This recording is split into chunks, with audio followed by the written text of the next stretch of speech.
All right, let's jump right in. Picture this. The year is 1241, and the world? Well, it's a mess. It feels like everything is on a knife's edge, about to tip over into total chaos.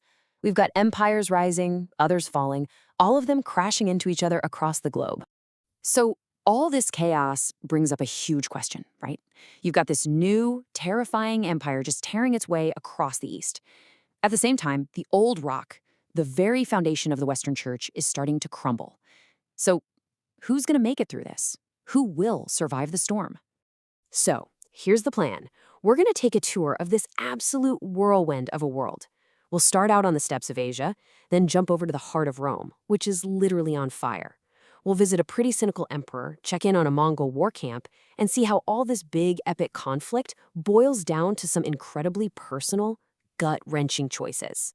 Okay, let's kick things off way out east. We're on the steppe, these huge, empty, unforgiving grasslands. And we're following this small group of Western warriors, the Shield Brothers. They are so far from home, it's not even funny. And honestly, they are completely falling apart. And this quote really captures the mood. It's from one of the Shield Brothers, a guy named Raphael. And he's thinking this while they're burying their friend, Finn. You know, death comes fast, but for the ones who are still breathing, the suffering. That's the thing that lasts. I mean, look at the mess they're in. It's not just that they're lost in the middle of nowhere. They're lost in their own heads, drowning in grief and guilt. One of them, a knight named Percival, is just eating himself alive because he fell asleep on watch, and that's how Finn got killed by a Mongol assassin. So this fellowship, it's shattered, and their mission to hunt down a Mongol leader, yeah, that's looking pretty much impossible right now. Okay, let's pivot. We're leaving the vast emptiness of the steppe and heading to the place that's supposed to be the absolute center of power in the West, Rome. But you're about to see that things there are just as bad, if not worse. So check this out. The spiritual heart of the Western world is basically empty. The Pope? He's dead. Total power vacuum. And the guys who are supposed to pick the next one, the cardinals, well, a Roman senator has locked them inside a building called the Septizodium, and, oh yeah, the building is on fire.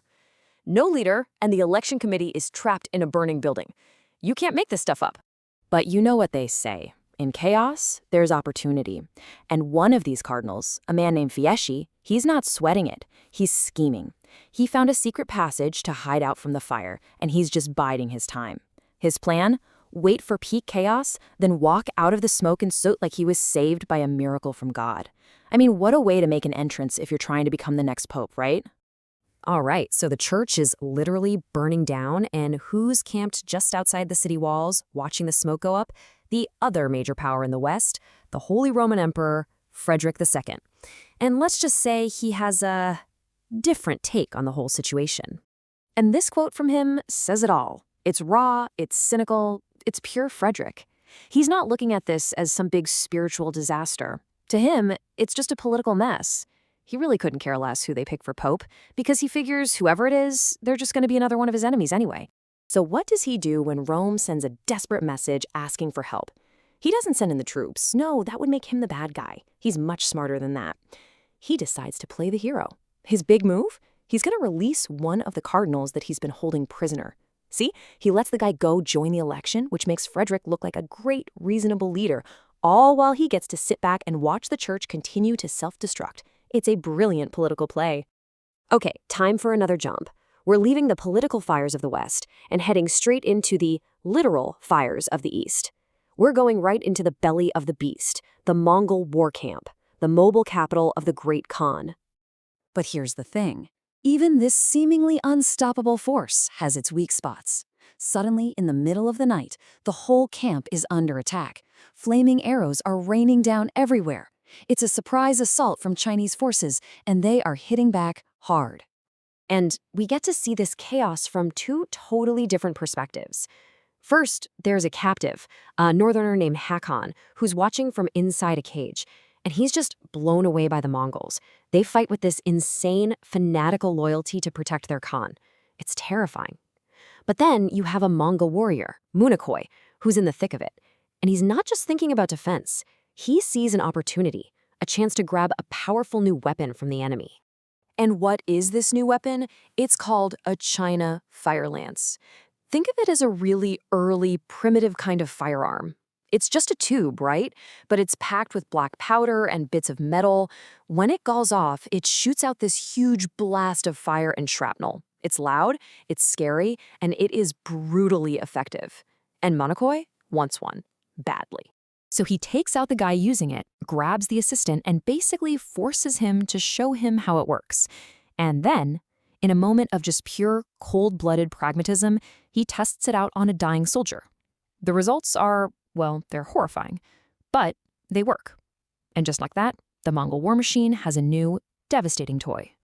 Now, amidst all this fire and chaos and new weapons, the camera pulls in tight on one person, a captive Chinese woman named Lian. And the choice she's about to make, man, it perfectly captures just how brutal and complicated this world has become. So, a Chinese commander named Luo Shi shows up. He kills the Mongols who were holding her captive, and he tells her she's been rescued. You'd think this is a moment of pure relief, right? She's free, she's back with her people. But the truth is a lot more twisted than that.